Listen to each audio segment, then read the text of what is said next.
The fireworks cracked open the Seattle sky, spilling color over the water. From my apartment window, I watched the city count down to midnight, while my own glass of cheap champagne sat untouched on the coffee table.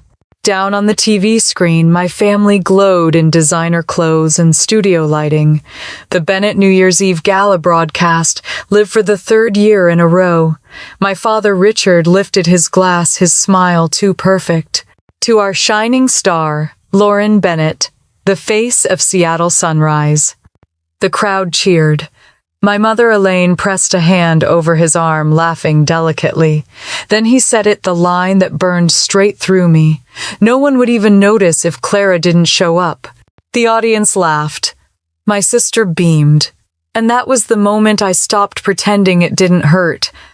I turned off the TV and sat in the dark, listening to the city's celebration echo through the walls. Then 3 sharp knocks on the door. For a heartbeat, I thought maybe it was one of my friends or a neighbor with a noise complaint. But when I opened it, a tall man in a dark coat stood there, the smell of rain clinging to him. He looked out of place, like he belonged somewhere brighter. "Clara Bennett?" he asked, voice low, careful. I nodded, clutching the doorframe. "I'm Ethan Cole. I know it's late, but I heard your work." My first instinct was disbelief. Hardly anyone had heard my work. My sound projects lived on a forgotten corner of the internet. Tiny collections of field recordings, rainstorm city hums, half-formed songs. "I don't understand," I said. He smiled, slightly, water dripping from his hair. "I was looking for someone who listens differently. Your soundscapes, they're raw, real. You turn silence into emotion."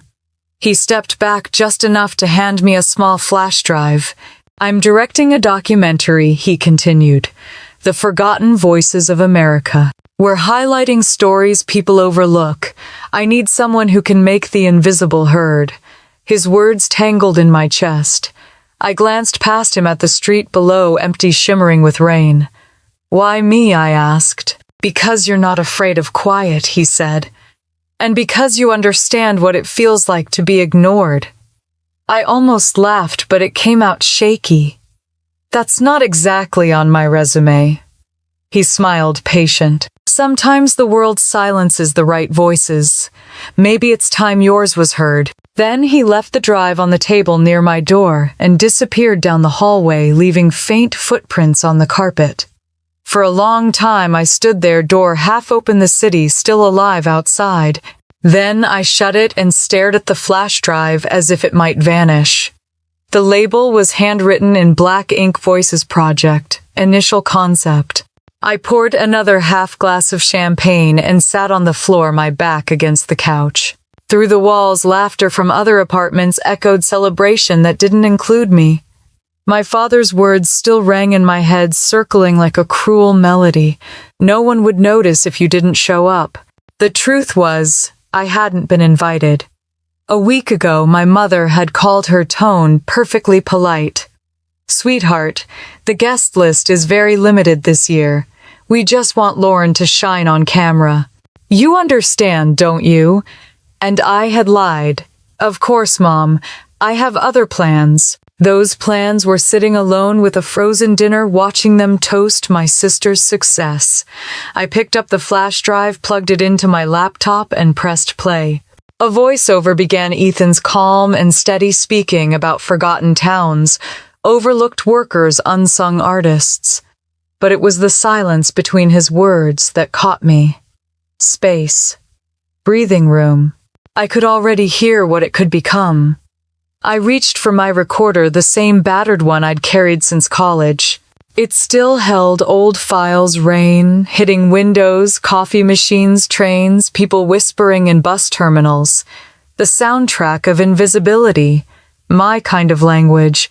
I added a new track, the faint thump of fireworks outside the echo, off wet pavement, my own breathing, steady and soft. Then, without planning it, I whispered, "No one would notice." The recorder caught the sound and looped it. I layered the loop beneath the rain, and something strange happened. The words no longer sounded like pain. They sounded like rhythm, like resolve. At some point, the fireworks stopped. The city fell back into its usual hush. I lay on the carpet staring at the ceiling, headphones still on. In the dark, I replayed the new mix. It felt unfinished but alive. I closed my eyes and let the noise wash over me until it turned into calm. For the first time in months, I wasn't thinking about Lauren or my parents or the party I'd been erased from. I was thinking about sound, how it could tell a story when words couldn't. The next morning, I woke to a pale gray light leaking through the blinds. The flash drive sat on my desk, small and silent as if waiting. I made coffee and played back the track again. It still held something raw, something worth finishing. Maybe this was the chance I'd been waiting for, the one that didn't depend on anyone's approval. Before noon, I drafted an email. Ethan, this is Clara. I listened to your project. I think I can help you find its voice. I hovered over the send button, my finger trembling. Part of me still heard my father's laughter, my mother's careful disappointment. But another voice, my own, rose quietly behind them, saying, "Do it." I clicked send. The whoosh of the email leaving my outbox sounded louder than any applause. Outside Seattle was wrapped in mist, the kind that blurred edges and softened colors. The kind of morning that belonged to people like me, half seen, half heard. I slipped on my coat and stepped out onto the balcony. Down below, the street glistened from last night's rain traffic, humming like a slow heartbeat. I lifted my phone, pressed record, and captured the sound. It wasn't much, just wind drizzle and the faint pulse of the city, but it was proof. Proof that even the quiet things leave a trace. Later, I saved the file under a new name, Midnight Uninvited. I didn't know it yet, but that tiny recording would start everything that came after the recognition, the storm, the revenge, the peace. As the sky brightened, I whispered to myself, they built their world on light and cameras. Mine will rise from sound and silence. The city breathed with me. The noise didn't hurt anymore. It sounded like beginning. Rain tapped against my window like a slow metronome. Seattle never truly slept after New Year's, but that morning it felt like the whole city was nursing a hangover from celebration. I stared at my phone, dozens of unread messages blinking up at me. Saw your family on TV, looked amazing. Where were you? I didn't bother replying. Every text felt like a reminder that I was missing from a picture everyone else seemed to admire. I made coffee, watched it swirl in the cup, and tried to drown the bitterness that wasn't from caffeine. The truth was, this wasn't new. My whole life had been a rehearsal for being unseen. Growing up in the Bennett household meant existing in someone else's spotlight. My father, Richard, was a man who measured love in accomplishments. My mother, Elaine, treated reputation like religion. And Lauren, perfect Lauren, was their miracle child, the golden girl who sparkled on cue. I was just the quiet one. The one who liked to record the world instead of performing for it. They used to joke that if Lauren was the melody, I was the background hum. It was meant to sound affectionate. It never did. When I was 9, Lauren got her first standing ovation. She'd won a children's speech contest, the entire auditorium applauding as my parents rose to their feet, glowing with pride. Afterward, Dad crouched down beside me, still grinning. "Maybe next year you'll find something you're good at too," he said, ruffling my hair, as though encouragement could erase the sting. That night, I sat in my room with a tape recorder and captured the applause through the wall. When I played it back, it didn't sound happy. It sounded hollow, like rain trapped in a jar. Mom loved planning parties, fundraisers, dinners that looked like magazine spreads. Every event was a stage, and every stage belonged to Lauren. My job was to help, handing her lipstick, adjusting her dress, holding her coat. Once I brought her a small handmade gift before one of her piano recitals, a music box I'd built from scraps, recorded with a melody I composed myself. When she opened it, the sound wavered and buzzed. Dad laughed, clapping her on the shoulder. "Maybe your sister will make background music for your shows someday." everyone chuckled politely. I smiled because I had to. Later, I took the box apart piece by piece until it was silent. The years blurred together like an old recording. Lauren became the face of Seattle Sunrise, all perfect posture and polished words. My parents adored telling people that she took after her father, as though I was an unrelated experiment gone wrong. I studied sound engineering, freelanced, quietly built a modest career that never made headlines. Every time I tried to share my projects, Mom would tilt her head in that pitying way and say, "That's sweet, honey, but maybe focus on something more stable." What she meant was something we can brag about. The Christmas before everything unraveled, the house was dressed in gold. Strings of lights curved perfectly along the windows, candles flickered across the dining table, and a small orchestra played near the fireplace. Dad made a toast to Lauren's success, holding up her magazine cover like a trophy. "Our bright star," he said. I was standing behind the camera recording the whole thing for their social media page. When the champagne glasses clinked, the reflection in the lens caught my face half hidden behind the equipment. I looked like hired help. After everyone left that night, I found Mom in the kitchen rearranging the silverware for no reason. "The forks looked fine," I said softly. She smiled without looking up. "Perfection never ends, sweetheart." I wanted to ask if she ever noticed how her version of perfection had no space for me. But I swallowed it the way I always did. A week before New Year's Eve, she called me to her office, a gleaming room full of planners and glossy invitations. Her voice was calm, rehearsed. "This year's celebration will be televised. It's a big deal for Lauren's brand. We've decided to keep the guest list smaller, more curated." I knew what that meant before she finished. "You're saying I'm not invited." She hesitated only for a second. "It's not like that. We just want to let Lauren shine." "Then what am I supposed to do?" She folded her hands neatly on the desk. "Enjoy your evening. Watch the broadcast maybe." I laughed, but it came out sharp. "You're cutting your own daughter from the family party." Her expression didn't change. "You've always been sensitive, Clara. This isn't personal." Later that night, my father texted, "It's for everyone's good. You're not exactly the spotlight type. No one would notice." I stared at the message until my screen dimmed. My hands shook not from anger, but from the terrible familiarity of it. I'd spent a lifetime being told to understand, to accept, to stay small. But something about seeing those words written out cold, permanent, made something shift inside me. I deleted the message, but the words stayed branded in my mind. That evening I walked through the city alone. Storefronts glittered with New Year's decorations, couples hurried past holding hands, and street musicians played jazz on every corner. I stopped at Pike Place Market, where an old man played violin beneath the awning, his case open for tips.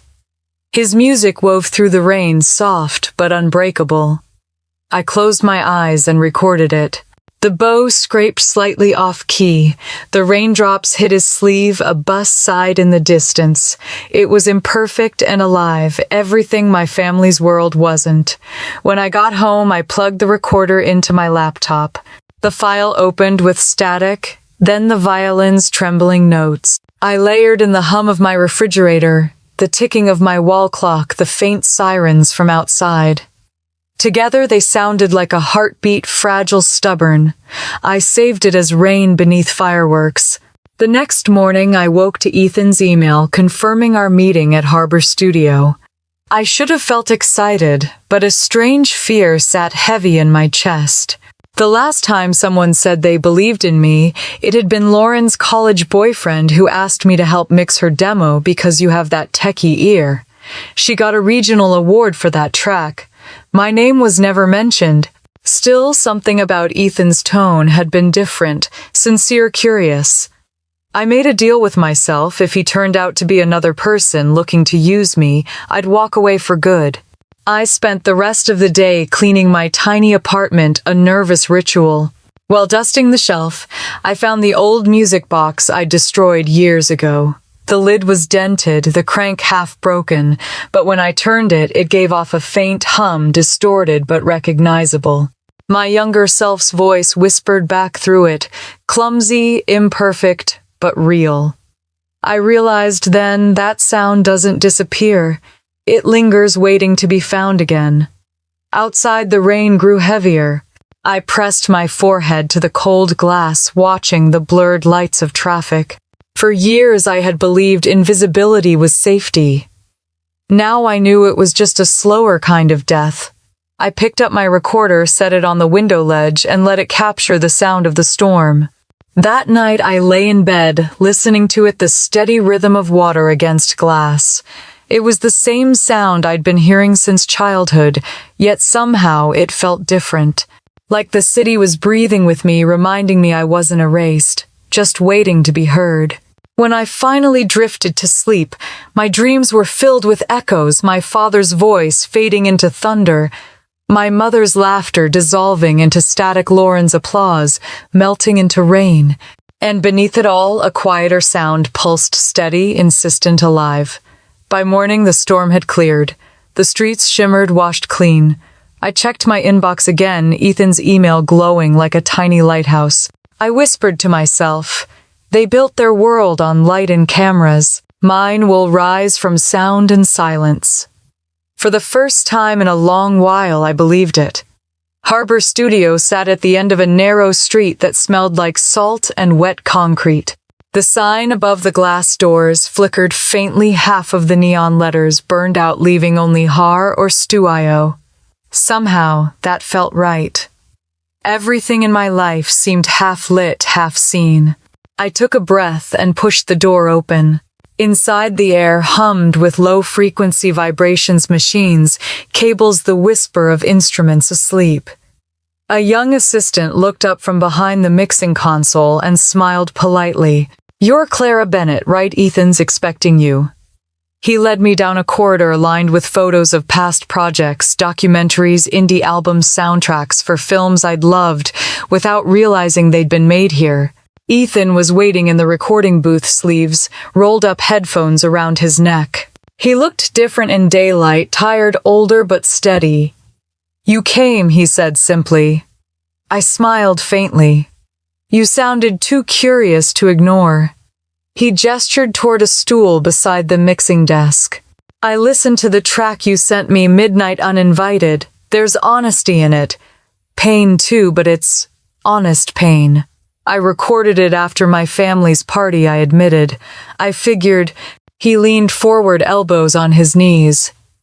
"That's exactly what this project needs. Not polished sound. Humanity." He explained his idea, a docu-series capturing everyday people whose voices were lost in the noise: immigrants, factory workers, night shift nurses, foster kids. He wanted sound to be the heartbeat, not the background. "Most documentaries show people," he said. "I want mine to let them be heard." The way he said heard made something in my chest shift. "You want to turn silence into a story." "Exactly." He smiled, eyes lighting up. "And you already know how." For the next hour, we listened to clips together, field recordings from across the country. The rumble of subway trains, a woman humming to herself in a laundromat, wind scraping against broken windows of an abandoned mill. It was imperfect, raw, and alive. My hands itched to rearrange it, to give shape to the chaos. "Can I?" I asked. He nodded. I pulled the laptop closer and began mixing, layering the hum of machines with the woman's hum, letting the wind rise like a sigh. Ethan watched quietly, his expression unreadable until the last sound faded.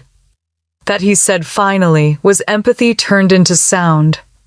I felt heat rise to my cheeks. It's nothing just instinct, it's vision. We worked for hours. Outside, daylight faded to dusk, the studio lights glowing soft amber. Between edits, Ethan asked about my family.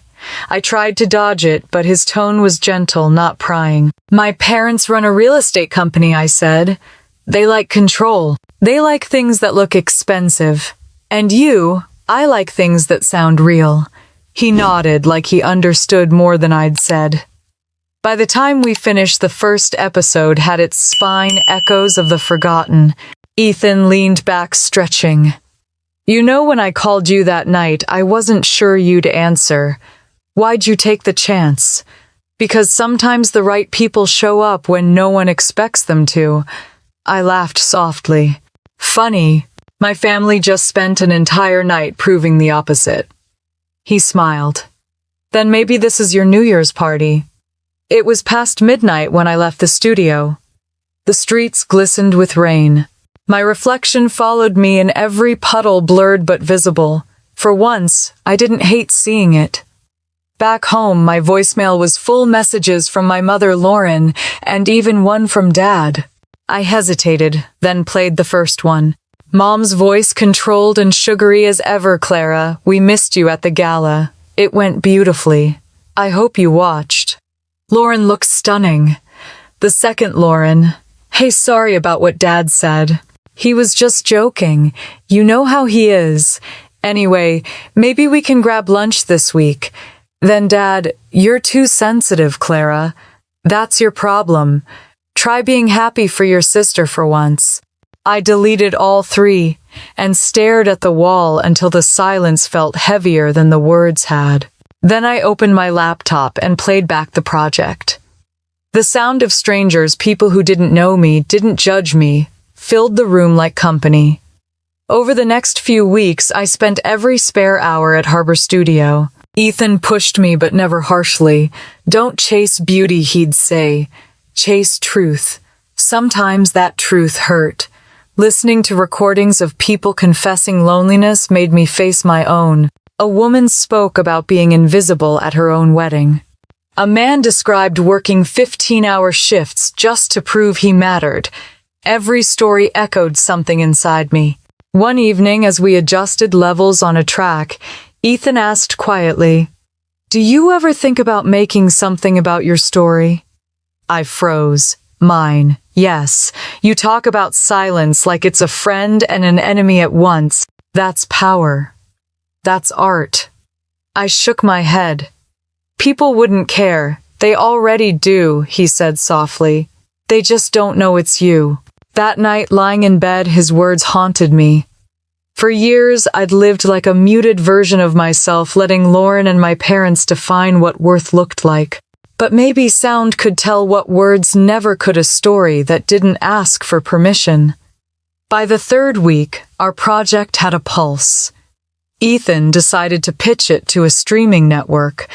They'll love it, he said confidently, especially your piece, the rain sequence. When the meeting came, I sat beside him in a conference room overlooking downtown Seattle. Suits filled the table, eyes sharp, polite smiles practiced. Ethan did the talking. I just played the demo. When the last note faded, the room was silent. Then one executive leaned forward. Who designed the sound? Ethan nodded toward me. She did. The man studied me, impressed. It's haunting. You took something ordinary and made it emotional. It's like you gave the noise a soul. My heart pounded. For the first time, someone important had said those words to me, not to my sister. The deal went through. They ordered 3 episodes. Ethan shook my hand after the meeting, grinning. Welcome to the team. On the way out, my phone buzzed. A text from Mom. Call me. Family emergency. My stomach dropped. I found a corner in the lobby and dialed. Mom.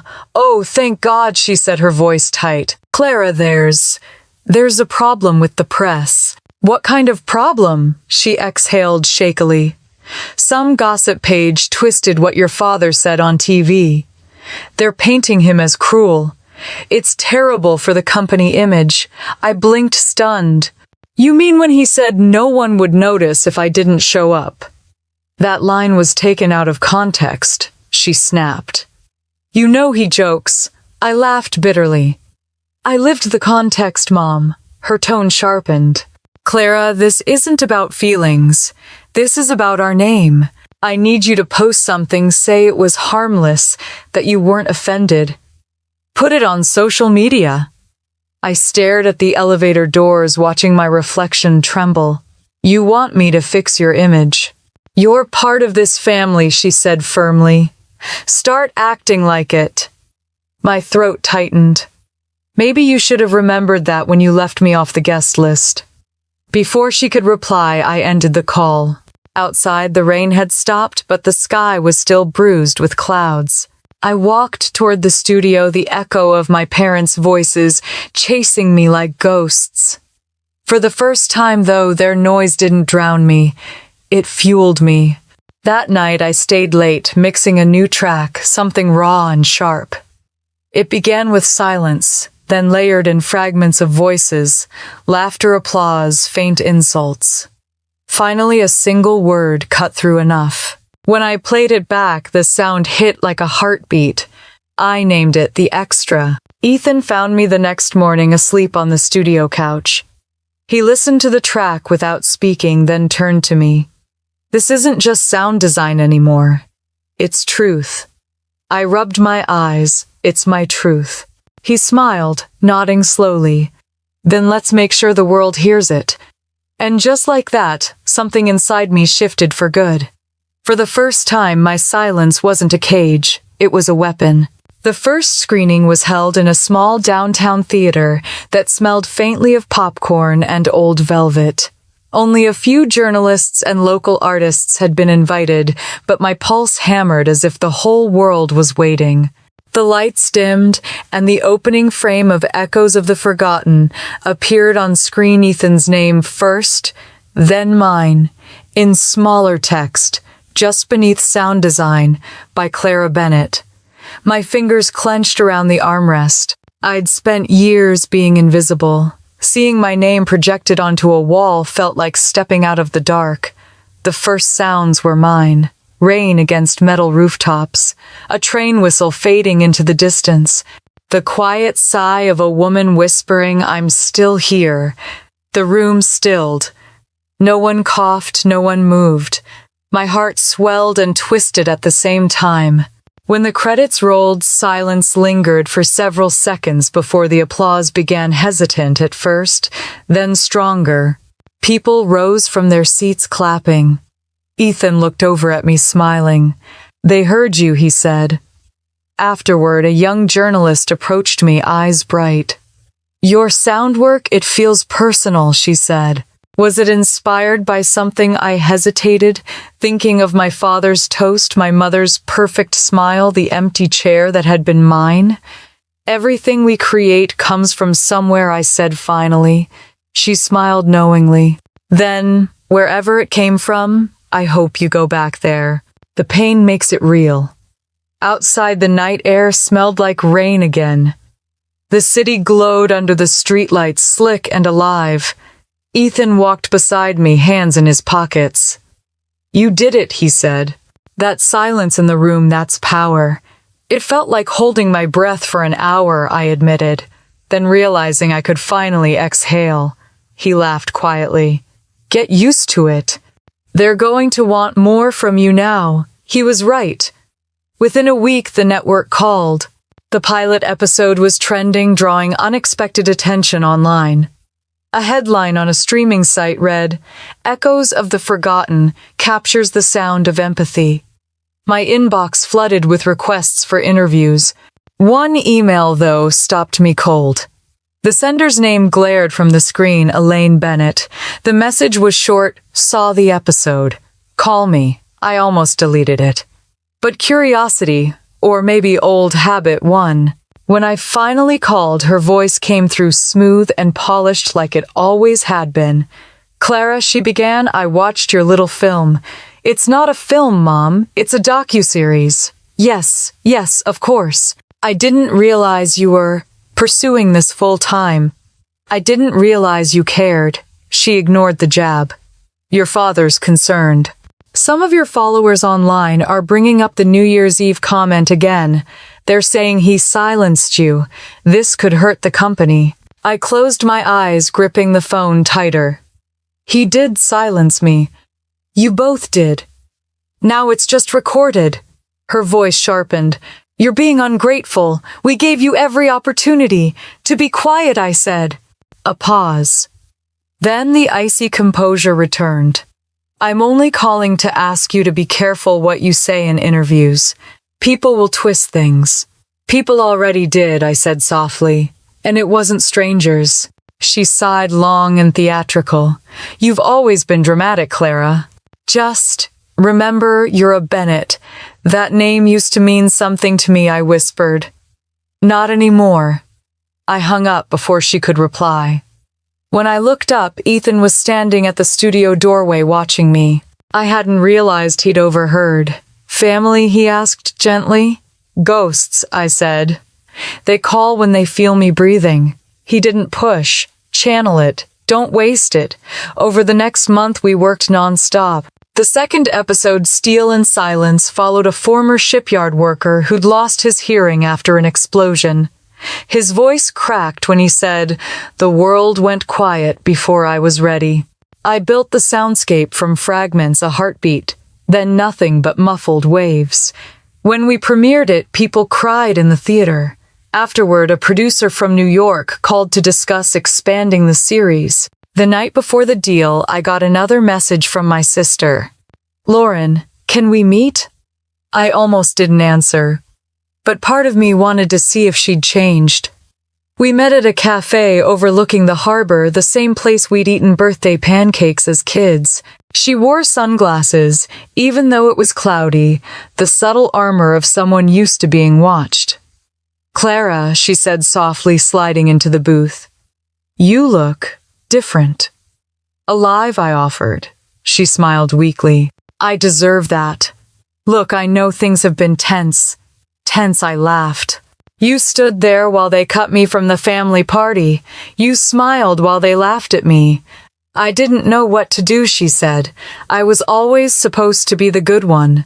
The one who kept peace." "Peace," I repeated. "Peace is just what they call it when I stay quiet." She flinched. For a moment I saw guilt flicker behind her perfect composure. "Mom's worried. Dad's furious. They think you're trying to humiliate them." "I'm not," I said honestly. "I'm just not protecting them anymore." "Do you hate us that much?" I shook my head. "Hate's easy. I just stopped needing you." She reached across the table, touching my hand lightly. "I'm sorry," she whispered. "For all of it." I wanted to pull away, but something in her voice disarmed me. It sounded real small, but real. "I don't know if I can forgive you," I said quietly, "but I can start by not pretending anymore." Lauren nodded, eyes glassy. "Then maybe that's enough." When I got back to the studio that night, Ethan and the team were celebrating. The series had been greenlit for a national release. He poured champagne into paper cups and handed me one. "To voices finally being heard," he said. "To the forgotten," I replied. As the others laughed and toasted, I slipped away to the mixing room. The hum of machines filled the air, comforting and steady. I pulled out my recorder, the same one I'd used that New Year's Eve, and pressed record. "This is for them," I murmured, "for the ones who clap at the wrong times, who never get their name on the invitation, who are told their quiet doesn't matter." I added a faint piano loop beneath my voice, the notes trembling like they were afraid to be too loud. Then I whispered, "I hear you." The red light on the recorder blinked once, twice, then faded as I stopped. I leaned back in the chair, breathing deeply. The room was dark except for the glow from the console. That night as I left, I caught sight of my reflection in the glass door. Same face, same eyes, but the woman looking back didn't flinch anymore. She looked steady, certain, alive. The next morning, news alerts filled my phone. Echoes of the Forgotten was officially trending. Critics called it a haunting masterpiece of truth. Ethan's inbox overflowed with offers, partnerships, endorsements. But buried between them was one message addressed directly to me from a producer in Los Angeles. "Your sound work is extraordinary. Let's talk about a solo project." For a long time, I just stared at the email. Me, the extra, the uninvited, the one no one would notice. Outside, the rain started again, gentle and rhythmic. I smiled and whispered, "I notice." Then I hit reply. Los Angeles smelled different warm asphalt ocean salt and faint citrus from the trees that lined the streets. The sunlight felt too confident, too bright for someone like me who had built her world in gray. I stepped out of the taxi in front of Meridian Studios, a sleek glass building with a name that looked expensive enough to demand silence. My palms were damp, my stomach tight. This was the meeting. The one Ethan said could change everything. Inside the lobby gleamed like a museum. A receptionist with red lipstick smiled mechanically. Clara Bennett. They're expecting you. She handed me a visitor badge with my name printed perfectly, no typos, no confusion, no missed identity. It felt almost unsettling to see it treated like it mattered. The producer David Lang met me in a conference room with floor-to-ceiling windows and a view of the Pacific. He was in his 40s, tanned, confident, his handshake firm. "I'm a huge fan of Echoes of the Forgotten," he said, settling across from me. The sound raw, vulnerable, brave. "You made the quiet feel like a character." "That's the point," I said softly. "Silence isn't absence, it's evidence." He grinned. "Beautiful. That's exactly why I called. I want you to design a standalone feature, your own piece. Something immersive. Maybe call it The Human Frequency. The world through sound from your perspective." My pulse jumped. "My own project," he nodded. "Full creative control. You'll have a team budget press. I think you could redefine the field, Clara." For a moment, I couldn't breathe. I'd spent years being the background noise in my family's show. Now someone was offering me a stage. "I'd like that," I said quietly. "A lot." David smiled, sliding a folder across the table. "Then let's make history." The contract glittered with promise and danger. The figure at the bottom was higher than I'd ever imagined. I signed, and just like that, my life tilted. When I called Ethan that night, he sounded proud, if a little hesitant. "You deserve it," he said. "Just remember, control comes with noise. The bigger the audience, the louder the static." I laughed nervously. "I can handle noise," maybe, he said softly. But not all noise is meant to be heard. In the weeks that followed, the human frequency consumed me.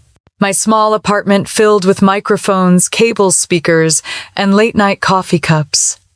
I recorded everything: wind tunneling through subway grates, babies laughing in grocery stores, the metallic hum of power lines. Each sound felt alive, like an emotion trying to escape. I layered them until they breathed. The more I worked, the less I slept. Sometimes at 2 or 3 in the morning, I'd catch my reflection in the dark window eyes, wide face, pale, but awake in a way I'd never been before. I was building something that didn't need permission, something no family name could tarnish. Still, the calls came. My mother left voicemails I refused to return. "Clara, people are asking questions. Why are you telling stories that make us look cruel?" My father sent one message that simply said, "Stop embarrassing the family." I deleted it without listening twice, but Lauren's text stayed unread for days. "They're not doing well, Clara. Please just talk to them." I couldn't. Not yet. One afternoon, Ethan flew down from Seattle to see me. He walked into my studio, if you could call it, that stepping over tangled cords and soundboards. "You've been busy," he said, looking around. "It's more than busy," I replied. "It's alive." He nodded, impressed. But then his eyes caught on the screen. The waveform displayed there wasn't wind or laughter. It was the recording from New Year's Eve. My father's voice saying, "No one would notice if Clara didn't show up." Ethan's face changed. "Why is that here?" "It's part of the foundation," I said simply. "Every project has to start somewhere." He crossed his arms. "You're turning pain into content. Now it's not content. It's truth." He studied me for a long moment. "Just make sure you still recognize the difference." After he left, I stared at the waveform for hours. Maybe he was right. but I couldn't delete it. It was the pulse of everything I was creating, the sound that had burned itself into my skin. A week later, I flew back to Seattle for the first major screening of Echoes. The plane descended through thick gray clouds, and my chest tightened as the city came into view. I hadn't been home since that night. The air smelled like pine and rain, familiar but heavier. The event was held in a renovated theater downtown. When I walked in, I caught sight of Lauren near the back. She looked smaller than I remembered, her confidence worn down. Our eyes met briefly, and she smiled weakly before looking away. During the panel discussion, a reporter asked Ethan, "Where did the idea of silence as storytelling come from?" He glanced at me, then answered carefully, "From Clara." Her understanding of quiet changed the project. Applause followed, but I barely heard it. Out of the corner of my eye, I saw my parents standing at the exit, their expressions unreadable. Afterward, I found them waiting outside beneath the awning. My mother's lipstick was perfect, even in the drizzle. "You looked very professional," she said. My father crossed his arms.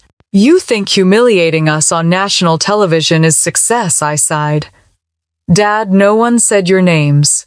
"They didn't need to," he snapped. "People can connect dots." I met his glare steadily. "Then maybe you shouldn't have drawn them so clearly," Mom cut in quickly. "Clara, we're not here to argue. We just want this to stop before it destroys everything we built." "What you built?" I asked softly. "Or what you faked?" Her face tightened. "You've always misunderstood us."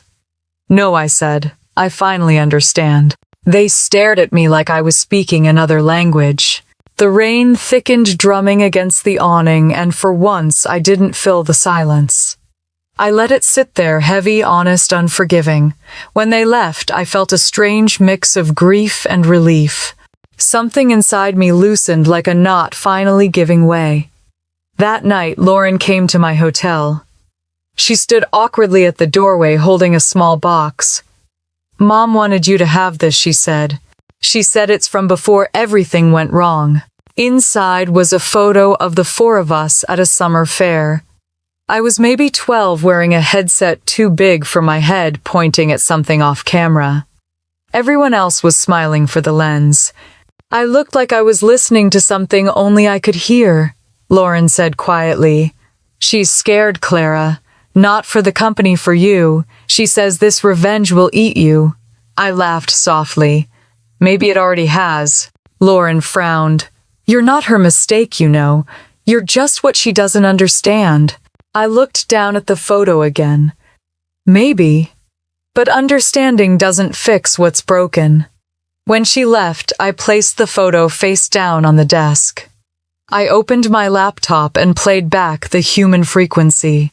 The track started with a low hum, the same tone that haunted my childhood home, and then it grew louder, fuller, evolving into something almost like a heartbeat. I turned up the volume until it filled the room, drowning out the rain, the city, the ghosts. For a long time, I just sat there and listened. Ethan's words replayed in my mind. Not all noise is meant to be heard, but mine was. Because for the first time in my life, I wasn't trying to be perfect. I was just trying to be real. And real, I realized, was finally loud enough. The morning after the screening, my phone wouldn't stop buzzing. Every outlet in Seattle seemed to have my face on it. Sound designer exposes family divide. Bennett daughter speaks through silence, from black sheep to breakout visionary. I scrolled through the headlines until my thumb hurt, each one twisting something deeper inside me. I'd spent so long trying to be invisible, now I'd become unavoidable. By noon, Ethan called. His voice was calm but heavy. "You're trending nationwide," he said. "The network's thrilled, but your family, I know," I interrupted. "I've seen the comments. They're going to fight back," he warned.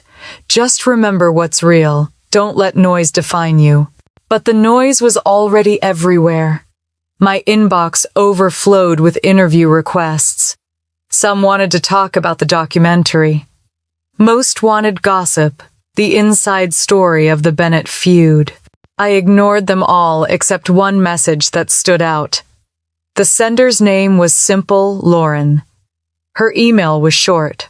"They're falling apart, Clara. Please call me before it gets worse." I didn't reply.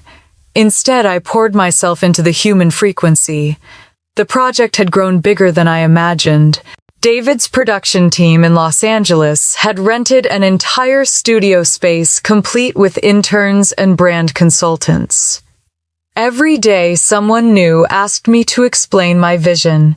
They wanted catchy taglines, photo shoots, color palettes, things that turned meaning into marketing. One afternoon, as I reviewed a sound sample, a young assistant named Max poked his head in. "Clara, the PR department wants a quote about your family redemption arc. They think it'll boost pre-orders." I looked up sharply. "It's not a redemption arc. It's a story about perception." He hesitated. "Sure, but people love redemption. Makes them feel better." "Tell them to use someone else's trauma for comfort," I said, my voice sharper than I meant. After he left, I sat back, exhaling hard. My studio felt smaller than ever, like even the walls were closing and echoing with other people's expectations. That evening, Ethan called again. "You okay?" he asked. "I'm fine," I said automatically. He didn't buy it. "You sound like someone walking through applause she doesn't believe in." I smiled despite myself. "You always did have a way with words." "Promise me something," he said. "When this blows up, and it will, don't lose the reason you started. You weren't fighting for revenge. You were fighting to be heard." His words stayed with me long after the call ended. The following week, the human frequency previewed online. Within hours, it exploded.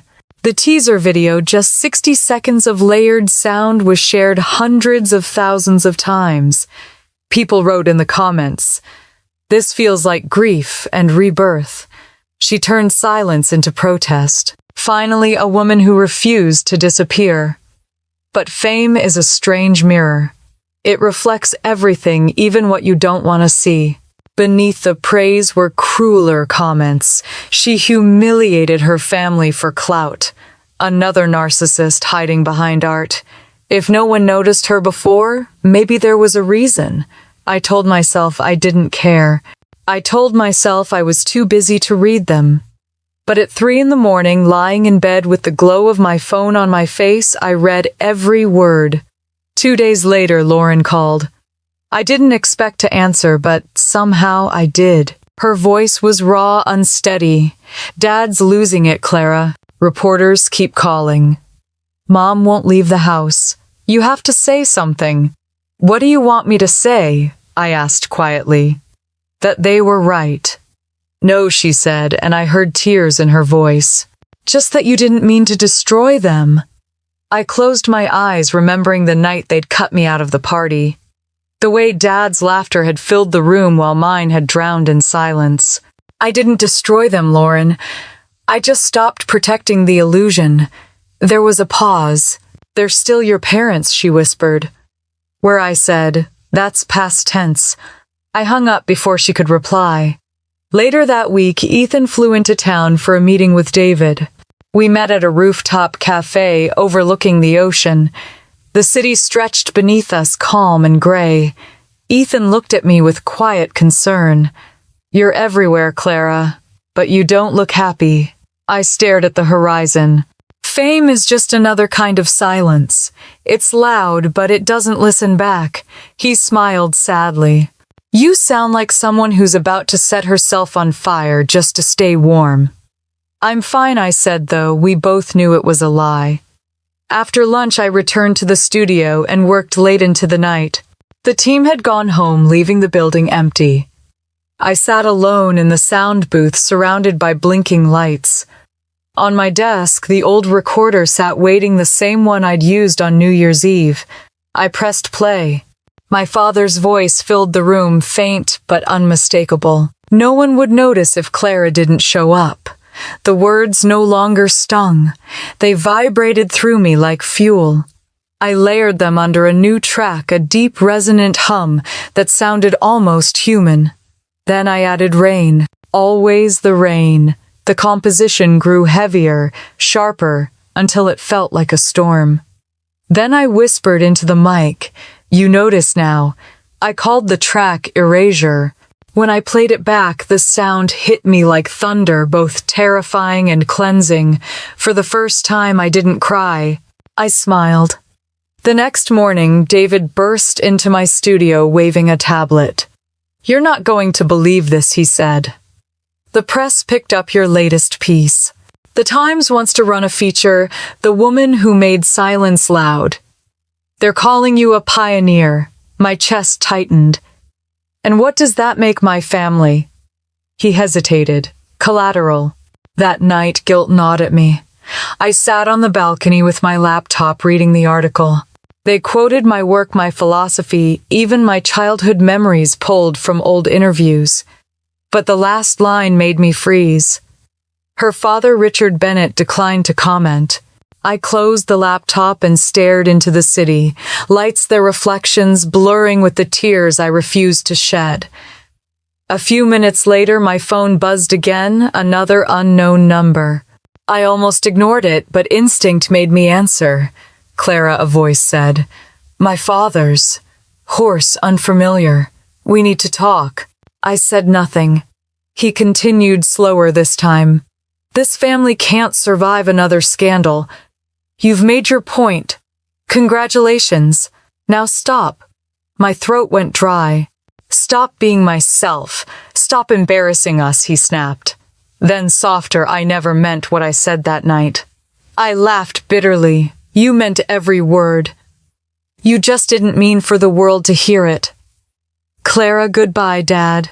I hung up and let the silence sit there heavy and final. The following morning I woke early, exhaustion clinging to me like smoke. I brewed coffee and opened the window. The city was quiet, too quiet. For a moment I thought about how much had changed. My name was everywhere. My family's name was in ruins. The world had finally noticed me. And yet I'd never felt lonelier. I pressed record on my laptop, whispering to myself, "They erased me once. I erased them back." Then after a long pause, I added, "But maybe revenge was just another way of asking to be seen." The recording captured everything, the breath, the ache, the faint tremor of doubt. When I stopped, I titled it Echoes Part 2. Outside, the first drops of rain began to fall again, soft and steady. I closed my eyes and listened. It didn't sound like sadness anymore. It sounded like warning, like the calm before something bigger. And deep down, I knew the storm wasn't over yet. 2 months after the Human Frequency release, I woke up to my phone vibrating nonstop. Notifications flooded the screen, mentions, tags, headlines. CNN ran a segment titled "From Extra to Icon, Clara Bennett and the Art of Being Heard." I scrolled through comments faster than I could read them. Some called me brave, others called me cruel. Somewhere between those two labels I existed now. Across the country, my family's name had turned sour. A business magazine wrote, "The fall of Bennett Group mirrors the rise of the daughter they dismissed." I didn't share the article, but everyone else did. Reporters circled our story like vultures. For the first time, people weren't talking about Lauren's perfect hair or my father's empire. They were talking about the silence I'd shattered. By the end of that week, my email box looked like chaos. Interview requests from New York invitations to panels, podcast producers, begging to talk about family trauma and artistic transformation. I said no to almost everything. The noise was deafening, and for all its glory, it didn't feel like triumph. When I finally stepped outside, I was recognized. A woman stopped me near a coffee shop and whispered, "Thank you for making me feel seen." Her eyes were wet. I smiled, politely unsure what to do with her gratitude. After she left, I stood there holding my latte, wondering why appreciation felt heavier than shame ever had. That night I called Ethan. "They're turning me into a symbol," I said. "I don't want to be one." He laughed softly. "You already are. But you can choose what kind of symbol." I wanted justice, I murmured. Not fame. They come in the same box sometimes, he replied. You just have to decide which parts to keep. Meanwhile, the Bennett family empire kept unraveling. News broke that several real estate projects had been frozen due to financial irregularities. A local channel aired footage of my father leaving a courthouse looking smaller than I remembered, his jaw tight. My mother's letter to the press, an attempt to clarify misunderstandings, was torn apart online. Someone commented, "Now she knows what it's like to be silenced." Lauren's talk show went on temporary hiatus. I watched a clip of her giving a forced smile on camera, thanking viewers for their support. She looked like a ghost of herself, still polished but hollow behind the eyes. I didn't celebrate. I couldn't.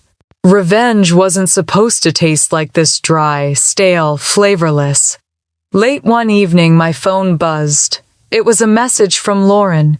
"Can we meet? I can't do this anymore." We met in a small cafe tucked behind Pike Street Market. She wasn't wearing makeup, and for once, she didn't look like the woman from TV.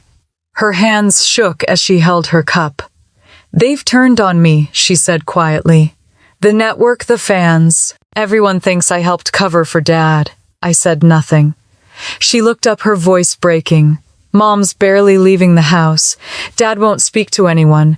Clara, they're blaming me for everything." I took a slow breath. "You stayed quiet when they erased me." "I was scared," she said. "They made me believe I'd lose them too." "You didn't lose them," I said flatly. "You lost yourself." Lauren's eyes filled. "You're right. I did. But I can't keep living like this. They need you, Clara." "Need me," I almost laughed. For what damage control, her silence answered for her. I leaned back in my chair, staring out the window. Outside, the city buzzed with the kind of indifference only big places have. "I'm done saving them," I said finally. Lauren reached for my hand, her fingers trembling. "I'm not asking you to save them. I'm asking you to save yourself from becoming them." The words landed harder than I wanted to admit. We sat there for a long time, watching rain slide down the glass. When she left, she hugged me like it might be the last time. That night, I couldn't sleep. I sat in the dark, listening to my recordings, play softly through the speaker's footsteps, laughter, rain, applause. It all blurred into one endless hum. I thought about what Lauren said. Was I becoming the same monster that made me Ethan called the next morning? "You okay?" I met Lauren, I said. "She wants me to go home. And you, I don't know. Maybe part of me wants to see what's left." "Be careful," he warned. "They'll use your guilt if you let them." But there was something else in his tone, something almost proud. What I asked. He hesitated, then said, "You've changed the way people see silence, Clara. You've done what most of us only talk about." I exhaled slowly. "Then why doesn't it feel like victory?" "Because victory isn't peace," he said softly. "It's just the space before the next war." Later that afternoon, I met with Liam, the journalist who had written about the human frequency. He greeted me with a crooked grin. "Still causing trouble, I see." He ordered 2 coffees, then leaned in. "You know, Bennett Group's under federal investigation now, right? Fraud, political donations, shell companies. It's ugly." My chest tightened. "You're sure I've seen the files," he said. "And guess what? Your father's signature is all over them." I stared at him, feeling cold all over. "If this comes out, it will," he said. "Soon. And when it does, they'll look to you. You're the only Bennett left the public still trusts." I rubbed my temples. "I don't want to be part of their story again." "You already are," Liam said quietly. "But you could decide how it ends." That night, I drove aimlessly through the city. Streetlights blurred past like streaks of gold. My father's words echoed in my mind. No one would notice if Clara didn't show up. He was wrong. The whole world noticed now. But what had I become to make that happen? When I reached the waterfront, I parked and sat there watching the waves slap against the dock. I pulled out my recorder and hit play. The sound of rain filled the car, gentle and rhythmic. I whispered into the mic, they built their empire on silence. Maybe it's time it collapses the same way. The next morning, an email arrived from a news outlet in New York requesting a feature interview. The subject line read, "Clara Bennett breaks her silence." I didn't answer right away. I stared at the screen, then at the window beyond my desk. The world outside glowed with morning light, sharp and clear. Maybe Lauren was right.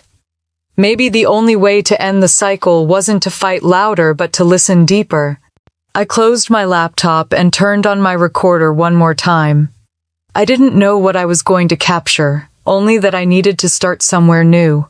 As I stepped outside, the air smelled of salt and possibility. The rain had stopped, but the sky still looked heavy, like it was holding its breath. For once I didn't mind, because this time the storm would be mine to start. The news hit like thunder over breakfast.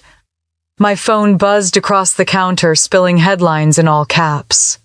Bennett Group under federal investigation. Real estate giant faces fraud charges. The silence finally speaks. I stared at the screen, half of me numb, the other half strangely calm. The empire my father built on appearances was collapsing, one article at a time. I'd thought I would feel triumphant. Instead, all I felt was quiet. By noon, reporters had camped outside the Seattle mansion. The same gates that once guarded charity galas now framed humiliation.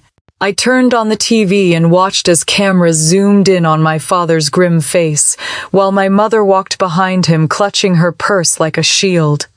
Lauren trailed last, trying to hide from the flashing lights. The anchor's voice carried the kind of satisfaction only scandal gives. The once revered Bennett family now faces serious allegations of fraud, falsified accounts, and political contributions under investigation. The sound faded under the memory of another broadcast a year ago, my father's toast laughter, the word extra, slicing through the air. For a moment, the two versions of him overlapped, the man who mocked me and the one being stripped of his titles. I didn't know which was worse. By afternoon, my mother called. I ignored it twice before finally answering. Her voice trembled through the line, brittle and desperate. "Clara, it's all falling apart. Your father can't eat. Lauren's career is over. Please come home." I closed my eyes, pinching the bridge of my nose. "Why would I come back now? Because this family is dying," she said. "You can help fix it." "Fix it?" I almost laughed. "You broke it long before I left." She took a shaky breath. "If you would just speak publicly, say we're reconciling, it might help calm things down. We need to protect the family name." There it was again. The family name. That sacred phrase that had suffocated me my entire life. "You still think this is about saving the Bennett name," I said softly. "It's not. It's about saving yourselves." "Clara," she whispered, "you owe us that much." The words hit harder than I expected. "No, Mom," I said. "If anything, you owe me." I hung up before she could reply. For hours, I just sat there, letting the noise of the city seep through the window, the hum of traffic, distant sirens, the occasional burst of laughter. Outside, the world kept moving while theirs crumbled. And yet, some small buried part of me couldn't ignore the ache behind her voice. When I told Ethan about the call, he frowned. "They'll use you, Clara. They're drowning, and they'll drag you down with them if you go back." "I know," I said, "but maybe drowning's the only way to learn how deep it really goes." He gave me that look, half worry, half respect. "Then at least wear armor."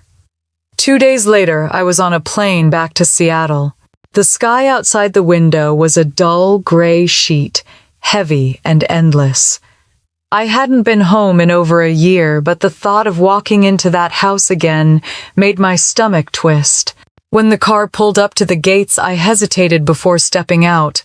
The mansion loomed the same as ever, perfectly trimmed hedges, stone pillars, windows that reflected nothing.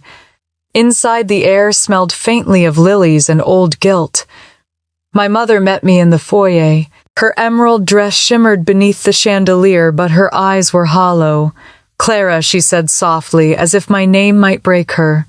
Behind her, my father stood by the fireplace, his posture stiff, his face pale. "You came," he said, but it sounded more like an accusation than gratitude. Lauren appeared at the top of the stairs, hands tucked into her sleeves, watching us. I barely recognized her. Dinner was tense from the first second. No one mentioned the investigation, though the silence around it was louder than any confession. The silverware clinked, the clock ticked, and my mother tried to fill the gaps with meaningless chatter. "You look thinner," she said. "Are you eating properly?" "I'm fine," I replied. "How's your PR team holding up?" My father's jaw tightened. "We're not here to discuss business." "Then what are we here for?" I asked. He glared at me, eyes sharp but tired. "For the family. To show unity." "Unity," I echoed. After all this, he set his fork down, metal scraping the plate. "You think you're better than us because of your little films. Don't forget where you came from." "I haven't," I said. "That's why I know I can't go back." The room went still. Even Lauren lowered her gaze. Finally, my mother whispered, "Please, Clara. If you love us at all, help us make this right." I looked around the table, the same polished wood, the same gleaming candles. Once I would have done anything to earn a seat here. Now it felt like a stage I'd already outgrown. "If I help," I said slowly, "it won't be for your image. It'll be for the truth." My father scoffed. "The truth doesn't sell." "Then maybe that's why everything you built is falling apart," I said, standing up. No one stopped me as I walked down the hall. The house felt colder than I remembered. In my old bedroom, dust clung to the furniture, the air stale with disuse. I sat on the edge of the bed, staring at the faint outline where my posters used to hang. Memories drifted in. Lauren practicing speeches in the mirror, Dad rehearsing toasts, Mom rehearsing smiles. Everything rehearsed, everything fake. I pulled out my recorder from my bag and turned it on. The static filled the room like breathing. "They still think silence is safety," I whispered. "They still think lies can be polished into truth." A knock startled me. Lauren stood in the doorway, her face pale. "There's something you should know," she said, closing the door behind her. "They've agreed to do a televised interview next week, a family reconciliation special. They want you there." I blinked. "You're kidding." "They think it'll fix everything. Show the world we're united." I laughed, bitter and quiet. "They want another performance." Her lips trembled. "If you don't show up, they'll spin it against you. Say you refuse to help. And if I do, then maybe you can end it on your terms." I studied her face. She wasn't lying. Beneath the guilt there was fear, real fear. "Fine," I said. "If they want a show, I'll give them one." That night I lay awake, listening to the rain hammering the roof. Every drop sounded like a heartbeat, steady and determined. Around 2 a.m. I crept into the hallway, recorder in hand. Downstairs, my parents' voices drifted from the study. "She'll show up," my father was saying. "She wants attention too much not to." My mother's reply was cold. "As long as she plays along, we'll be fine. The public loves forgiveness." I pressed the record button. Their voices filled the device, sharp and clear. My hand shook, not from fear but clarity. When the conversation ended, I slipped back into my room and replayed the tape. The sound was perfect, crisp, undeniable. Proof. Standing by the window, I watched the rain fall harder, streaking down the glass like ink. Somewhere inside me, anger and peace braided together into something fierce and final. "They wanted redemption on their terms," I whispered into the recorder. "Now they'll get truth on mine." The storm outside roared, wind rattling the panes, thunder rolling over the lake. For once, it didn't scare me. It sounded like the beginning of justice. The lights were blinding. The studio smelled like hairspray, coffee, and nerves. I sat on the edge of the sofa, my hands clasped together so tightly they ached. Across from me, my mother adjusted her pearls, pretending to smile. My father was already sweating under the stage lights, his jaw tight. Lauren sat between us, her perfect posture betraying the tremor in her hands. The host of Seattle Together beamed at the camera, oblivious to the storm simmering just beyond her set. Tonight, she announced, for the first time in a year, the Bennett family reunites to talk about forgiveness, redemption, and moving forward. Applause filled the studio. It sounded rehearsed. Everything did. My father leaned toward his mic, his tone smooth and heavy with practiced sincerity. Families fight, but we've chosen to forgive each other and remember what matters most: love and unity. The audience murmured approvingly. My mother followed her voice, trembling just enough to sound human. Clara's success has been a blessing. We're proud of her, truly. Every family has its misunderstandings. I smiled faintly. Misunderstandings. That was one word for years of silence, cruelty, and exile. The host turned to me. And you, Clara, how does it feel to be back together after everything that's happened? My microphone picked up the faint crackle of static as I leaned forward. It depends, I said evenly, on what you mean by together. The host blinked, unsure how to respond. My father jumped in quickly, his tone paternal. What Clara means is that we've moved past all that pain. It's behind us now. I turned my head toward him slowly, deliberately. Have we? The audience shifted, sensing the fracture. The host gave a nervous laugh. Seems like there's still a little tension here. There's no tension, my mother said firmly. Only love. That was when I decided to stop pretending. I reached into my jacket pocket and pulled out my phone. My fingers didn't shake this time. You said you wanted to talk about truth, I said softly. So let's do that. Clara, my mother, whispered warning laced in her tone. But I had already connected the phone to the studio sound system. The producer in the booth looked confused, then panicked. I pressed play. My parents' voices filled the speakers, crisp and undeniable. My father's voice first. She'll show up. She wants attention too much not to. Then my mother's, as long as she plays along, we'll be fine. The public loves forgiveness. The silence that followed was absolute. No one moved. No one breathed. The host's mouth fell open.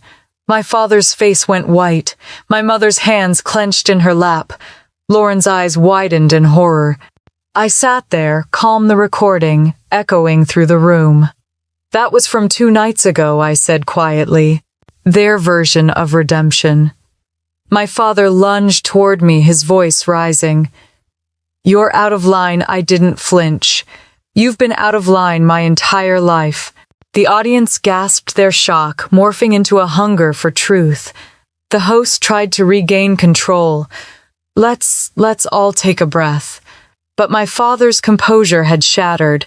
Do you have any idea what you've done to us? Yes, I said. I told the truth. And it's about time you heard it too. He opened his mouth, but no words came out. For once, he had none. My mother whispered, Clara, please. I turned toward her.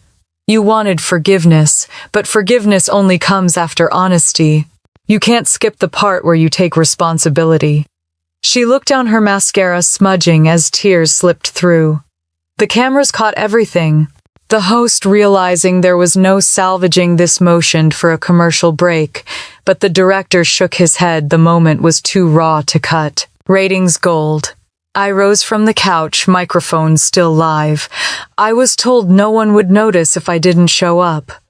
Well, I showed up, and now everyone's listening. The studio audience began to clap, hesitant, unsure whether to celebrate or recoil. I walked off stage before the applause grew. Behind me, chaos erupted, voices shouting, producers scrambling, my father demanding the footage be cut. But it was too late. The internet doesn't wait for permission. By the time I reached the parking lot, the clip was already online. Clara Bennett exposes family on live TV. Within minutes, it spread like wildfire. Ethan called first. You really did it, he said, voice a mix of awe and disbelief. I didn't mean to humiliate them, I said softly. I just couldn't let the lie live any longer. Clara, he said, you turned survival into truth. Don't apologize for that. I sat in my car phone, buzzing relentlessly, messages flooding in. Half were praise, half were venom. The world was splitting down the middle again, love or hate, hero or villain. Maybe they were both right. Later that night, I went back to my apartment. My reflection in the dark window looked older somehow. The adrenaline had drained, leaving a quiet ache behind. I poured a glass of wine and turned on the recorder sitting on my desk. The sound of the broadcast played faintly from my phone. In the background, audience gasps, murmured shock, the echo of my own voice, steady and unbroken. I layered it beneath the sound of rain I'd recorded earlier that week. The result was haunting anger and peace, woven together, colliding and dissolving in rhythm. I named the track, The Truth Broadcast. When I finished, I sat there listening.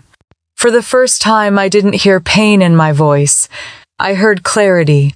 The next morning, the clip had over 10 million views. News anchors debated whether I was a whistleblower or a cruel opportunist. Comment sections split between sympathy and outrage. One outlet wrote Clara Bennett didn't destroy her family, she exposed them. Another said revenge in real time when justice becomes spectacle.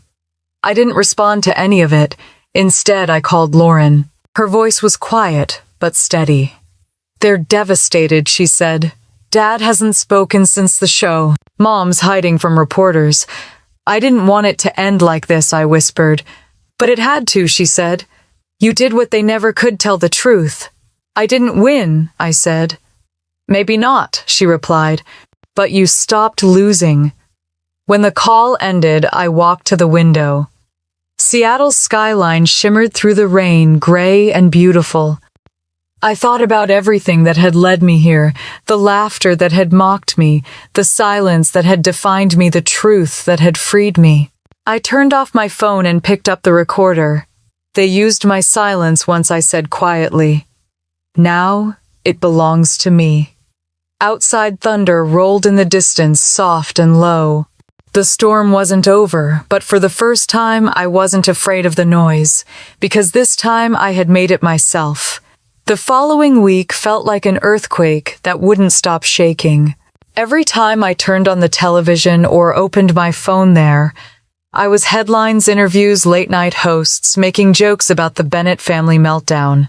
Some clips froze on my face, mid-sentence. Others slowed down my words as if dissecting a confession. I'd wanted to tell the truth, not become entertainment.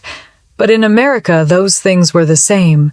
By Wednesday, my publicist, someone I'd hired mostly to filter the noise, called with what she described as an opportunity. The producers of The Viewpoint want you live, she said. They're pitching it as your side of the story, your voice against the narrative. I thought the narrative was mine, I said dryly. Not anymore, she replied. Everyone else has one too. I didn't agree right away.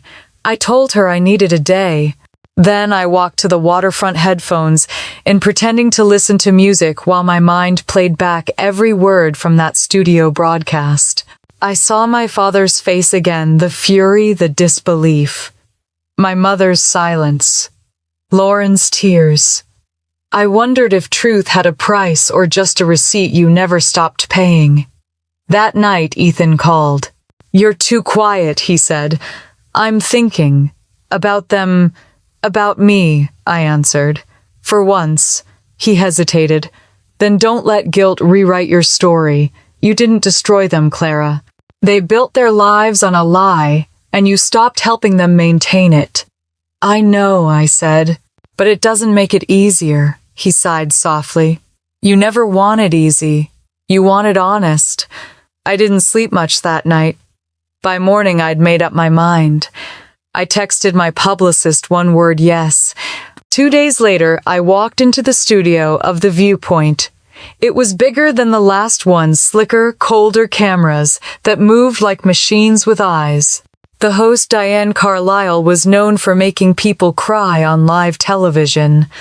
I told myself I wouldn't give her that satisfaction. She started soft, her voice sugar-coated. Clara, thank you for being here. Millions watched your moment of truth. Some called it brave, others called it cruel. How do you see it? I see it as necessary, I said. Sometimes silence turns toxic. Breaking it is the only cure. Her eyes gleamed. Do you regret exposing your parents the way you did? No, I said evenly. I regret they made it necessary. The studio was silent except for the faint hum of the lights overhead. She leaned forward. Do you still love them? I hesitated. The easy answer was no. But the truth was heavier than that. Love doesn't disappear, I said finally. It just changes shape when it's been bruised long enough. The audience didn't clap. They just listened. Diane smiled like she'd found her headline. And what would you say to your father if he were watching right now? I looked straight at the camera, seeing his face in the lens. I'd say I finally became what you said I never could, someone who didn't need your permission to exist. When the interview ended, Diane stood and shook my hand. You'll never be anonymous again, she said quietly, almost kindly. Be careful. The world loves a story of pain more than a story of peace. I left without replying. Outside reporters shouted questions, cameras flashing in my face. Clara, any word from your family? Do you think your father will be arrested? Are you proud of yourself? I kept walking. Later that night, I went home and shut every device off. The silence was strange, almost suspicious. For the first time in days, I heard nothing but my own breathing. It felt unfamiliar but sacred. Then the knock came, 3 sharp raps. When I opened the door, Lauren stood there, soaked from the rain, eyes rimmed red. They're charging him, Clara, she said, her voice breaking. Dad's been indicted. Fraud, tax evasion, everything. For a long moment I couldn't move. How bad is it? Bad, she said. He's facing years. I stepped aside to let her in. She dropped onto the couch, pulling off her wet coat. He says it's your fault, she whispered. I sat across from her. Of course he does. Mom won't talk to anyone. She's hiding in the house. Reporters are everywhere. It's like the whole world is watching us drown. I swallowed hard. You didn't do this, Lauren. Neither did I. He did. She looked up, tears streaking her face. But you lit the match. Her words hit harder than she meant them to. I wanted to argue, to remind her that the fire had already been smoldering before I ever struck back.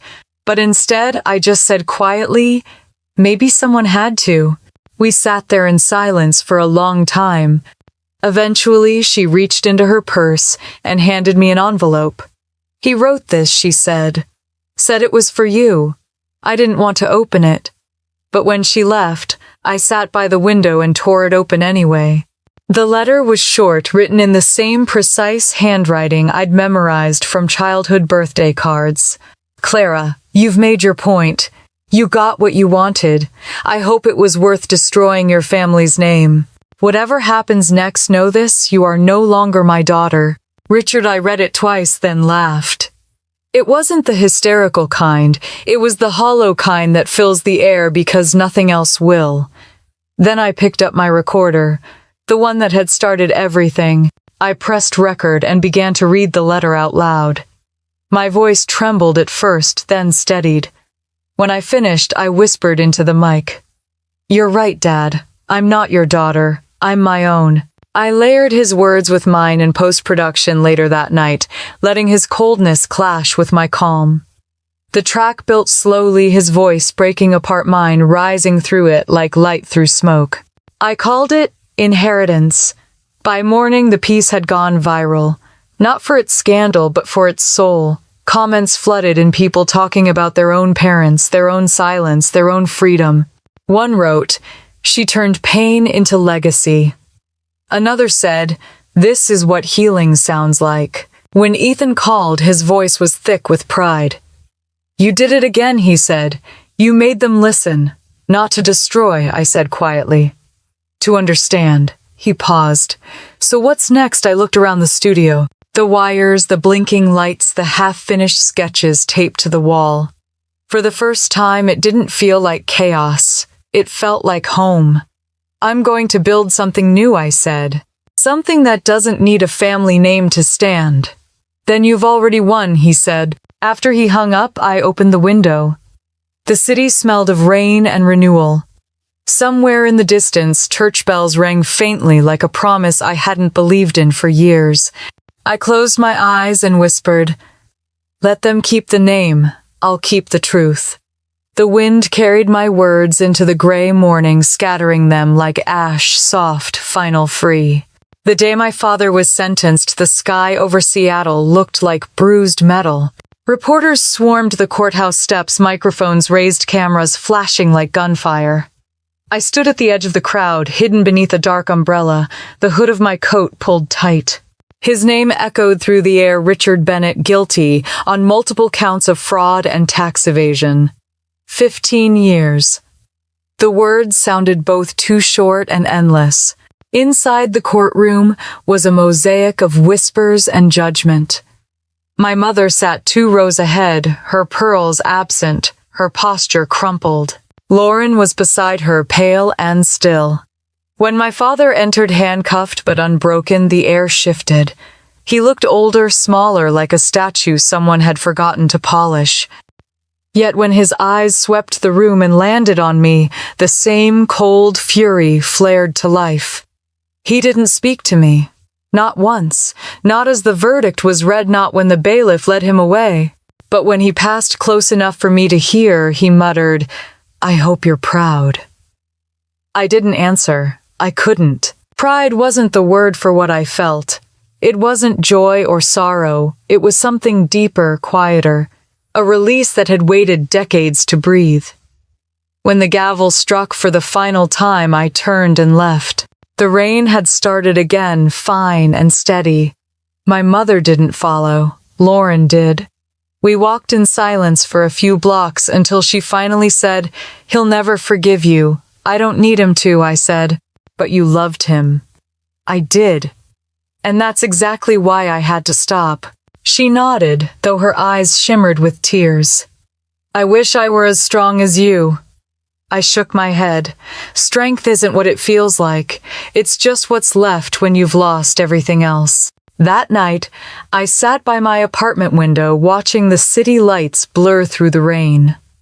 My phone buzzed, nonstop news alerts, statements, requests for comment. Bennett daughter breaks her silence again. The woman who exposed her father. I turned it all off. For the first time in months, I opened the old recordings, the raw ones from before everything had blown up. The sound of laughter at New Year's, the hum of background music, my father's voice telling a joke that made everyone laugh except me. I let it play through the speakers. It didn't hurt anymore. It just sounded old, like a chapter I'd already closed. Ethan called later that evening. I watched the sentencing, he said. "I didn't mean for it to end like this. I know, but it had to end somehow." We talked for hours about grief, about healing, about what came next. When I hung up, I realized I hadn't cried once. The tears had already done their work long ago. 2 days later, I visited my mother. The house looked smaller, stripped of its grandeur. Reporters had stopped coming, but the silence they left behind was worse. She opened the door slowly, her face pale and drawn. "I didn't think you'd come," she said. "I didn't," either, I admitted. The living room smelled faintly of lavender and dust. The once gleaming photos of awards and magazine covers had been taken down. Only one remained, an old picture of the 4 of us at the beach. My father's arm around her waist, Lauren laughing, me staring out at the water. She followed my gaze. "He built everything for us," she whispered. "And you tore it down." I turned to her. "He built it on lies, Mom." It was already falling apart. I just stopped pretending it wasn't. She sat on the edge of the couch, her hands trembling. Do you hate me? The question caught me off guard. No, I said quietly. I just don't believe you anymore. Her eyes filled with tears. You were always different, Clara. Too loud, too curious, too much. I almost smiled. You used to say that like it was an insult. She looked down. I didn't know how to love you the way you needed. I took a slow breath. Then maybe this is our chance to start over. But only if you can love me for who I am now. She didn't answer. She just nodded faintly, tears spilling down her cheeks. For a moment, she looked like someone finally realizing she'd been holding her breath for years. When I left, the air outside felt lighter. Over the next weeks, the world moved on from our story. The headlines shifted to new scandals, new villains. I still received letters, some from strangers, thanking me for speaking up, others accusing me of betraying blood. I stopped reading them. My life had shrunk to something smaller but more real: work, friends, and quiet. One afternoon, Ethan flew in from New York. He met me at the loft with a bottle of champagne and 2 coffee-stained mugs. To freedom, he said, pouring unevenly. To survival, I corrected. He smiled. Same thing, isn't it? We toasted. The bubbles fizzed between laughter and silence. Then he said, I talked to Meridian Studios. They want you back for something bigger. Not a documentary, a feature project. What kind of project? Yours, he said. Full creative control. The story of how truth can rebuild. I hesitated. You think anyone wants to hear more from me? He laughed. Clara, they haven't stopped listening since you opened your mouth. I looked around the studio, my sketches on the wall, wires tangled across the floor, the faint hum of unfinished work. Maybe it was time to use my voice again. That night, I walked along the pier where it all began, the place I'd recorded the first sound of rain after New Year's Eve. The air was cold, sharp with sea salt. I pulled out my recorder and whispered into it. He said no one would notice if I didn't show up. But they did. And not because I was perfect, because I refused to stay silent. The waves crashed softly against the dock. I hit play, layering the sound with the recording of my father's verdict, his name, his sentence, the gavel's echo. Then I added the sound of rain, blending past and present until they were one. When I played it back, it didn't sound like vengeance anymore. It sounded like closure. A few days later, I uploaded the track to the Horizon Studio website under a simple title, The Sound of After. Within hours, messages poured in from strangers across the world, people who had walked away from their own families, their own silence. Some wrote paragraphs, others only one line, "You made me brave." For the first time, I realized my voice didn't just belong to me anymore.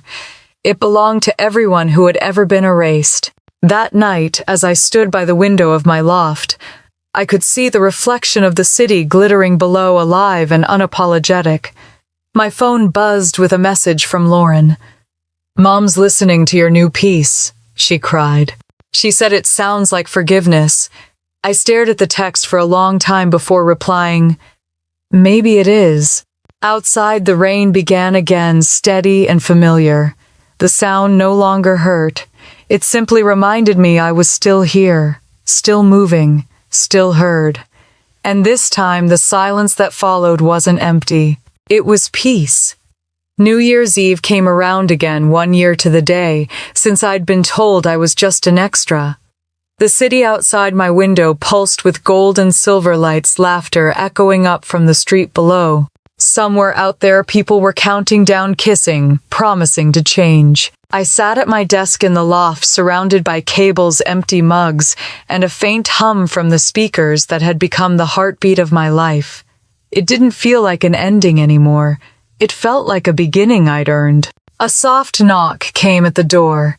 When I opened it, Lauren stood there holding a small bottle of champagne. Her smile was uncertain but real. "I thought maybe you shouldn't be alone tonight," she said.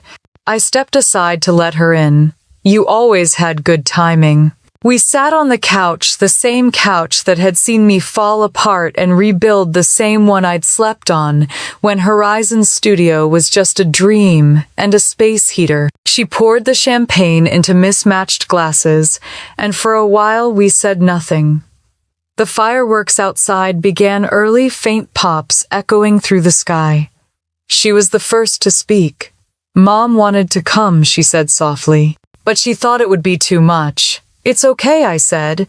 "She's here in her own way." Lauren nodded, taking a sip. "She listens to your recordings now. Every night. Says they make her feel like you're talking to her." "That's funny," I said, smiling faintly. "Half of them were about her." "She knows," Lauren replied. "She's different, Clara. I think losing everything made her see how much she already had."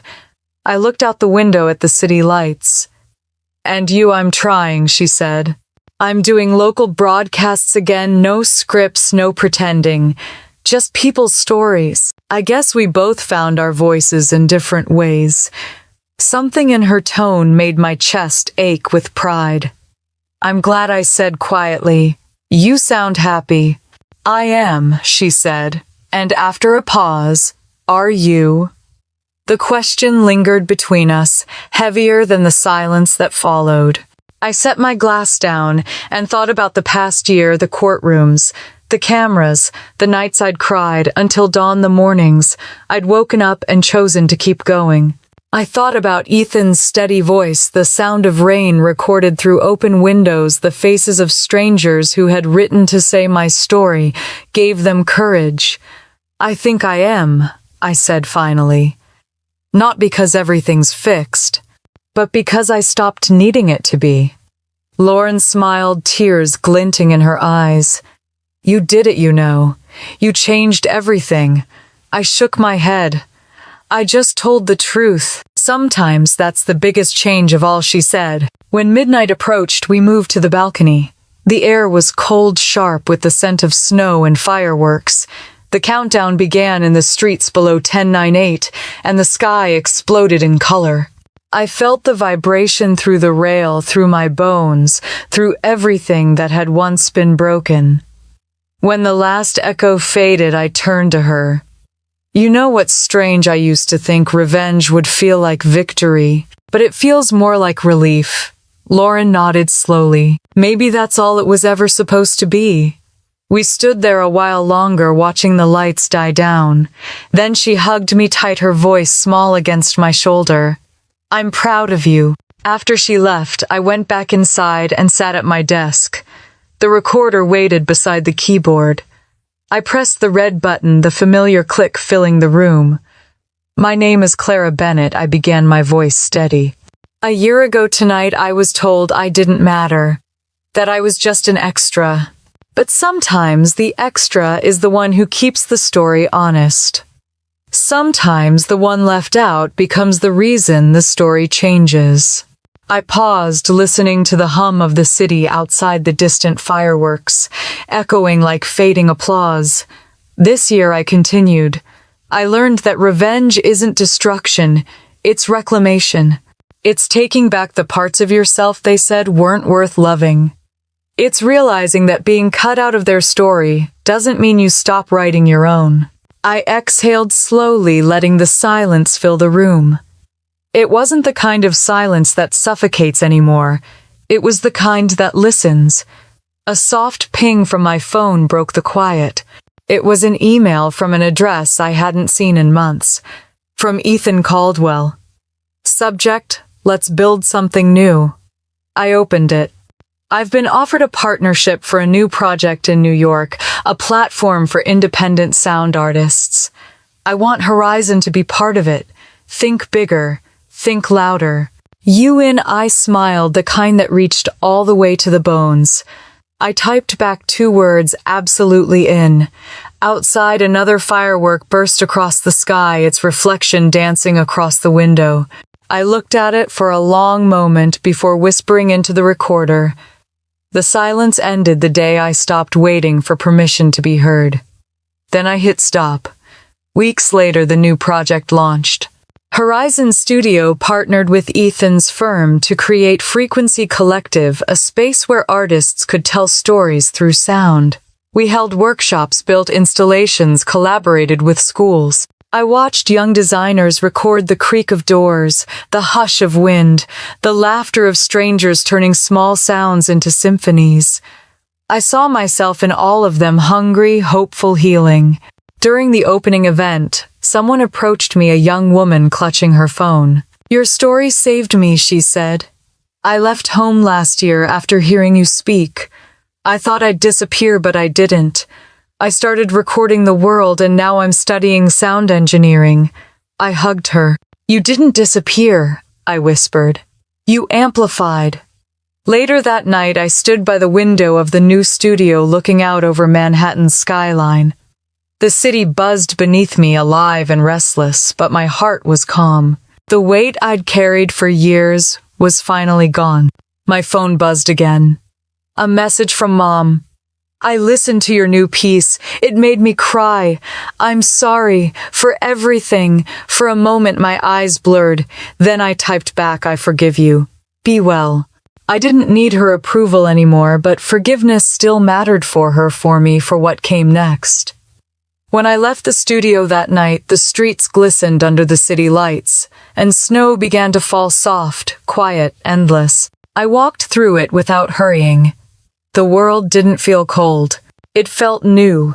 At the corner, I stopped and looked up at the sky. Somewhere far above the noise, fireworks flared again, delayed bursts from another part of the city. I smiled and whispered to myself, "They said no one would notice if I didn't show up."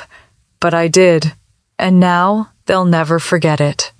As I walked on, my footsteps mixed with the sounds of laughter, music, and celebration. And for the first time in my life, I wasn't part of someone else's story. I was the story. To those listening now, if you've ever been erased, underestimated, or told you don't belong, remember this. The silence only wins if you stay quiet. Tell your truth. Take up space. And when they try to turn off your mic, build your own stage. If my story found you tonight, let me know where you're listening from. And if you believe that no voice should ever be silenced again like this video, share it and subscribe. Because every echo, no matter how small, deserves to be heard.